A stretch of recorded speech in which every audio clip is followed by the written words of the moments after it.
Hello, नमस्ते, सत श्री अकाल, अस्सलाम वालेकुम। स्वागत है आपका हमारे यूट्यूब चैनल सिनेमा ग्राफिक्स में। और आज मैं हाजिर हूँ डार्क सीरीज़ के एपिसोड 6 की एक्सप्लेनेशन लेकर।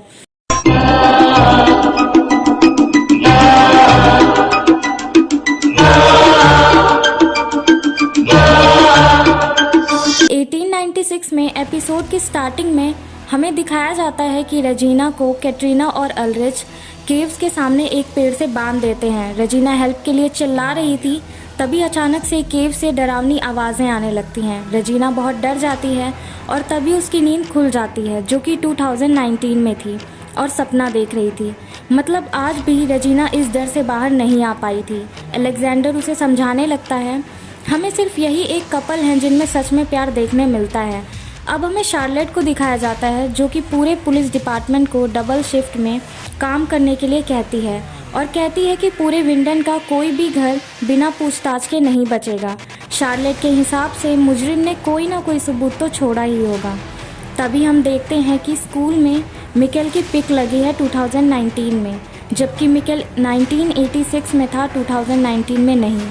मतलब उसने टाइम ट्रैवल किया था। जॉनस हैना से अपने फादर के बारे में पूछ रहा था कि आप लोग पहली बार कहाँ मिले थे और कैसे थे वो। हैना उसे बताती है कि वो बहुत ही अलग थे, मुझे समझ में नहीं आता था कब वो मजाक कर रहे हैं और कब सीरियस हैं। जोनस उसे ये बताने जा ही रहा होता है कि मिकेल ही माइकल है, लेकिन कुछ सोच कर रुक जाता है। यहाँ अल्ड्रिच को लगता है कि हर चीज़ में कोई ना कोई कनेक्शन है, जैसे उस डेड बॉडी का मिलना, मिकेल का गायब होना और उसका भाई मैट्स का 33 साल पहले गायब होना। वो अपने भाई मैट्स की रिपोर्ट चेक करता है और अपनी माँ जाना की रिकॉर्डिंग सुनता है, जिसमें वो कह रही थी कि उस रात ट्रॉन्टे घर पर ही था, जबकि अल्ड्रिच को याद है कि उस रात उसके पिता घर पर नहीं थे। हमें पहले भी दिखाया गया है कि ट्रॉन्टे रात में जब भी घर से बाहर जाता था, जाना जगी होती थी, लेकिन उससे कभी कुछ नहीं कहती थी। मैग्नस और मार्था स्कूल जा रहे होते हैं, लेकिन यहाँ कैटरीना को अच्छा नहीं लगता। वो उनसे कहती है कि तुम्हारे भाई को गायब हुए अभी एक हफ्ता भी नहीं हुआ और तुम दोनों मूव ऑन कर रहे हो। उन्हें सेल्फिश कहती है। मार्था गुस्सा होती है और कहती है कि उसका प्ले है और उसे स्कूल जाना है। कैटरीना कहती है कि इस प्ले को तो कैंसिल हो जाना चाहिए था। मार्था अपनी माँ से बदतमीज़ी करती है और कहती है, कोई आपसे साफ साफ नहीं कह रहा, लेकिन मिकेल मर चुका है और कभी वापस नहीं आएगा। इस बात पर कैटरीना मार्था को थप्पड़ मार देती है। मार्था गुस्सा होकर वहाँ से चली जाती है। मैग्नस कैटरीना को गले लगा लेता है क्योंकि ये सिचुएशन बहुत कॉम्प्लिकेटेड है और किसी का भी आउटबर्स्ट हो सकता है। रेजिना अपनी मेडिकल रिपोर्ट्स देखती है, जिससे उसे पता चलता है कि उसे कैंसर है। इन सब में हम अल्ड्रिच और कैटरीना को जिम्मेदार कह सकते हैं, क्योंकि बचपन में जब उन्होंने उसे केव्स के सामने बांध दिया था, तब शर्नोबेल के हादसे का वक्त था और हो सकता है केव्स के अंदर से कुछ रेडिएशंस बाहर आई हों, जिसने अब धीरे धीरे कैंसर का रूप ले लिया था। अब हमें जोनस को दिखाया जाता है, जो कि अभी भी केव्स के मैप को लेकर उसे देख रहा था। इस बार उसे कुछ अलग दिखाई देता है। मैप में एक जगह पर लिखा हुआ था फॉलो द सिग्नल, जो कि पहले नहीं लिखा था। मतलब ये उसी अजनबी ने लिखा था जो जोनस के रूम में रात में आया था। अल्ड्रिच अपनी मॉम से मिलने जाता है। वो सो रही थी। वो अपने फादर से सवाल करता है और उन पर शक करता है कि उस रात आप घर पर नहीं थे, मुझे याद है। वो ये भी पूछता है कि 5 दिन पहले जब मिकेल गायब हुआ था तब आप कहाँ थे। इस पर उसके पिता कहते हैं कि मैं बहुत सी मिस्टेक्स करी हैं मैंने, लेकिन तुम मेरे बारे में ऐसा सोच भी कैसे सकते हो। तभी जाना वहाँ आ जाती है और कहती है कि वो घर पर ही थे और ट्रॉन्टे मौका देखकर वहाँ से चला जाता है। जाना उसे मैट्स और अल्ड्रिच के बचपन के बारे में बताती है, कैसे वो लोग लड़ते थे और दूसरे ही पल फ्रेंड्स बन जाते थे। एक बार तो अल्ड्रिच ने मैट्स के चिन्ह पर मार दिया था, जिससे एक निशान भी पड़ गया था, लेकिन अल्ड्रिच उसकी बहुत चिंता भी करता था। ऐसा था उनका रिश्ता। अल्ड्रिच अपनी माँ से कहता है कि आपने बयान में झूठ क्यों बोला, मैंने रिकॉर्डिंग सुनी है। तब जाना अल्ड्रिच को बताती है कि मैं इन सब चीज़ों से पहले तुम्हारे फादर को छोड़ना चाहती थी, क्योंकि उनका अफेयर बाहर चल रहा था, जो कि फर्स्ट टाइम नहीं था। और जिस दिन तुम्हारा भाई मैट्स गायब हुआ था, उस दिन भी तुम्हारे फादर किसी और के साथ थे। अल्ड्रिच उस औरत का नाम पूछता है। तब जाना बताती है क्लॉडिया टाइडमैन, रजीना की माँ। हमने 1986 में देखा था कि ट्रॉन्टे क्लॉडिया में इंटरेस्टेड था और उससे अफेयर रखना चाहता था, जिसके लिए उसने उसे मिलने भी बुलाया था। हमें यहाँ ये भी पता चलता है कि मैट्स जिस दिन गायब हुआ था वो लास्ट टाइम रेजिना के साथ था। अब हमें दिखाया जाता है कि रेजिना अपने हस्बैंड को कॉल करती है, लेकिन वो मैसेज लीव पर चला जाता है और वो कोई भी मैसेज नहीं छोड़ती। हमें मैग्नस को दिखाया जाता है कि वह उसी जंगल में जाता है जहाँ पर फ्रांसिस्का ने बॉक्स छुपाया था और उसे खोल कर देखता है, लेकिन वो खाली था। उस जंगल में एक लॉकेट भी उसे मिलता है। अब हमें जोनस को दिखाया जाता है जो पार्सल में आई सभी चीज़ों को पैक करके गुफा की तरफ जा रहा था। मार्था अपने प्ले के लिए तैयार हो रही थी, तभी वहाँ पर बार्थोस आता है और पूछता है कैसी हो। वो कहती है गुड। बार्थोस उससे पूछता है कि क्या तुम मुझसे गुस्सा हो, क्योंकि उस गुफा के पास जाने का आइडिया मेरा था और उसकी वजह से मिकल गायब हुआ। मार्था कहती है कि वो उससे गुस्सा नहीं है। तभी बार्थोस मार्था के करीब आने की कोशिश करता है और वो मना कर देती है ये कहकर कि उसका प्ले स्टार्ट होने वाला है। जाते हुए बार्थोस मार्था से जोनस के बारे में पूछता है कि उसने जोनस को देखा है, पर वो कहती है क्यों। तब वो उससे कहता है कि उसकी जोनस से काफ़ी देर से बात नहीं हुई है। अब हमें जोनस को दिखाया जाता है जो गुफा के पास था। वहाँ नो एंट्री लिखा था, पर वो अंदर चला जाता है। कैटरीना अपने बेटे मिकेल के मिस होने के पोस्टर्स हर जगह लगाती है विंडल में, और जब घर लौटती है तो उसे अल्रिच के फ़ोन का बिल दिखाई देता है टेबल पर, जिसकी वो कॉल हिस्ट्री चेक करती है और देखती है कि एक नंबर से कई बार अल्रिच की बात हुई है, जिस पर जब वो कॉल करती है तो हैना कॉल उठाती है और अल्रिच का नाम लेती है, जिससे कैटरीना का शक यकीन में बदल जाता है और वो कॉल कट कर देती है। अब हमें जोनस की एक झलक दिखाई जाती है गुफा के अंदर की। उसके बाद हमें रेजिना के होटल का सीन दिखाया जाता है जहाँ पर अल्रिच आता है। रेजिना अल्रिच से पूछती है कि तुम यहाँ क्या कर रहे हो। तब अल्रिच रेजिना की माँ क्लॉडिया और अपने पिता ट्रॉन्टे के अफेयर के बारे में रेजिना को बताता है, और वो रेजिना से पूछता है कि जिस दिन मैट्स गायब हुआ था उस रात वो रेजिना के साथ ही था। क्या मैट्स ने उसे कुछ बताया था, उससे कुछ कहा था। तब रेजिना उससे कहती है कि मैट्स बहुत ही अच्छा लड़का था और उसने कभी किसी को कभी बुरा नहीं कहा और उसे इस दुनिया में रहने का हक था, बल्कि अल्रिच को उसकी जगह गायब हो जाना चाहिए था, उसे नहीं। रेजिना अल्रिच को बताती है कि मैट्स उस दिन रेजिना को घर छोड़ने गया था, क्योंकि अल्रिच और कैटरीना ने रेजिना को जब केव्स के आगे बांध दिया था तो वो बहुत ज़्यादा डर गई थी। इसी वजह से मैट्स उसे घर तक छोड़ने के लिए गया था। तब अल्रिच कहता है कि ये बहुत सालों पहले की बात है और ये सिर्फ मजाक था। अल्रिच रेजिना से कहता है कि तुमने भी तो कैटरीना के रेप का मुझ पर झूठा इल्ज़ाम लगाया था। इस पर रेजिना कहती है कि ये बकवास है और हैरान हो जाती है। तब अल्रिच कहता है कि हैना ने तुम्हें खुद ऐसा करते हुए देखा था। तब रेजिना मुस्कुराती है और कहती है वही हैना जो तुम्हारे पीछे पागल है।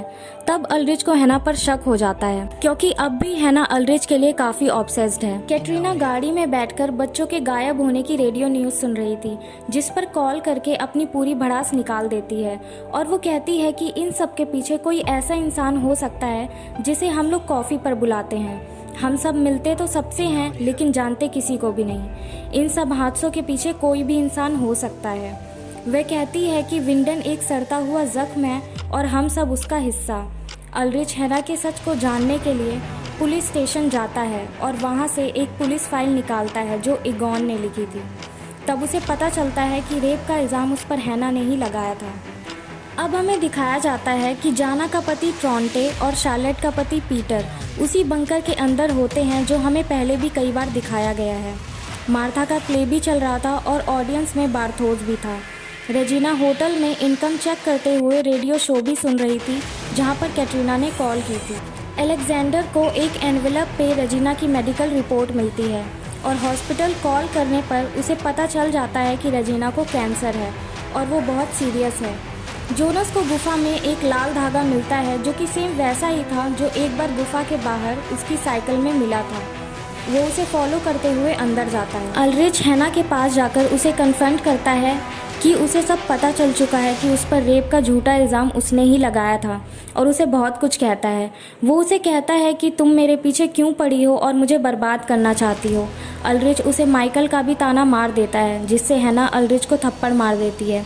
अल्रिच ये कहते हुए चला जाता है कि मुझे लगता था मैं तुम्हें जानता हूँ, लेकिन धोखा खाना कितना आसान होता है। स्कूल में मार्था प्ले के दौरान लीड रोल निभा रही थी। उसके प्ले के बीच में एक लाल धागे का भी यूज़ होता है जो कि सेम वैसा ही दिख रहा था जैसा उस गुफा के अंदर था। मतलब इसमें कुछ तो कनेक्शन था। जोनस गुफा के अंदर उस लाल धागे को फॉलो करते हुए उसके छोर तक पहुंच जाता है और उन इक्विपमेंट्स की रीडिंग को फॉलो करते हुए एक टनल में पहुंच जाता है। मार्था प्ले के दौरान कहती है कि मेरी चारों तरफ अंधेरा है, परछाइयाँ हैं, मैंने कुछ खाया नहीं है, मेरी आंखों में डार्क सर्कल्स आ गए हैं। वो अपनी ड्रेस उतारती है जिसके नीचे उसने काली कलर की ड्रेस पहनी थी। अब हमें जोनस को दिखाया जाता है जो कि एक मेटल के दरवाजे तक पहुंच चुका था जिसके ऊपर लैटिन वर्ड्स में कुछ लिखा हुआ था। प्ले देखकर कैटरीना भी इमोशनल हो रही थी। मार्था अपनी लाइंस कहती है कि वो किसी राजा की बेटी नहीं है, ना ही किसी की पत्नी है और ना ही किसी की बहन। हम सबको एक दिन मर ही जाना है। मार्था ने अपने इमोशंस काफ़ी वक्त से कंट्रोल किए थे जो कि शो में दिखाई देते हैं और वो रोने लगती है। कैटरीना स्टेज पर जाती है और मार्था को संभालती है। जोनस गुफा के अंदर मिले दरवाजे को खोलता है, उसके अंदर जाता है तो उसे एयर का प्रेशर महसूस होता है और उसे क्रॉस करने के बाद दरवाज़ा खुद बंद हो जाता है और एयर प्रेशर भी। विंडन शहर में लाइट्स ऑन ऑफ होने लगती हैं, सभी लोग बहुत नर्वस हो जाते हैं। तभी हमें दिखाया जाता है कि स्कूल के कॉरिडोर में मिकेल की फ़ोटो लगी हुई थी। शार्लेट गुफा के पास थी और उसे पृथ्वी का हिलना महसूस होता है। हमें दिखाया गया था कि पीटर और ट्रॉन्टे बंकर के अंदर हैं जहां पर वो किसी चीज़ का इंतज़ार कर रहे हैं। उनके पास एक लॉग बुक भी थी और वो बार बार टाइम कंफर्म कर रहे थे। रेजिना अपने बेटे बार्थोस को पिक करने स्कूल जाती है जहां पर उसे कैटरीना अपने बच्चों के साथ मिलती है। रेजिना उसे ताना देती है कि जो उसने रेडियो शो में बोला था। वो कहती है कि अगर विंडन सिक है तो तुम यहाँ से चली क्यों नहीं जाती, क्योंकि कैटरीना चाह कर भी यहाँ से नहीं जा सकती थी क्योंकि यहाँ पर उसका बेटा गायब हुआ था। कैटरीना को गुस्सा आ जाता है और वो रेजिना को पीट देती है। मैग्नस कैटरीना को रोकता है। तब रेजिना कमेंट करती है कि तुम्हारे बच्चों को भी तुम्हारी सच्चाई का पता होना चाहिए कि तुम और अल्रिच कैसे हो। कैटरीना वहाँ से चली जाती है। जोनस चैनल का दरवाज़ा खोलता है और वहाँ भी उसे एयर प्रेशर महसूस होता है जिसके अंदर जाने पर दरवाज़ा वापस बंद हो जाता है और एयर प्रेशर भी रुक जाता है। अब विंडन शहर की लाइट्स स्टेबल हो चुकी थी। अब एक सॉन्ग स्टार्ट होता है जिसमें अल्रिच बचपन की तस्वीरें देख रहा था जहाँ पर वो अपनी और अपने भाई की फ़ोटो को देखता है और कुछ नोटिस करता है। रेजिना अपने घर लौटकर अपने हस्बैंड के गले लगकर रोने लगती है। अलेक्जेंडर को भी पता चल चुका था कि रेजिना को कैंसर है। कैटरीना अपने बच्चों के साथ घर पहुंचती है। मार्था मैग्नस के पास आती है और दोनों अपने पेरेंट्स के बारे में बात कर रहे होते हैं। वो कहते हैं कि हम अपने पेरेंट्स के बारे में कुछ भी नहीं जानते कि वो बचपन में कैसे थे और टीनेजर में कैसे थे।